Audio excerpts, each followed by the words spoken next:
soy el Mencho Cirilo, escritor de mucho renombre.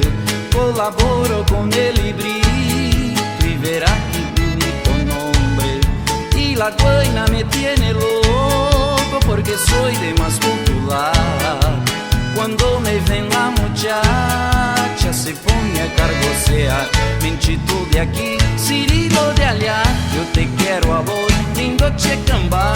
Un abrazo aquí, un besito allá, yo no sé qué hacer, me van a matar.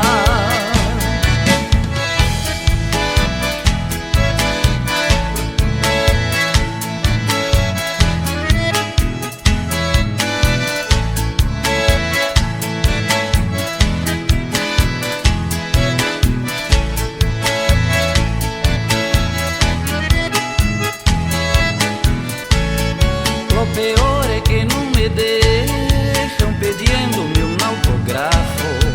Y yo ni no tengo algo, haré como ante un trabajo. Otra quieren tener mi foto, el retrato poder que ha visto.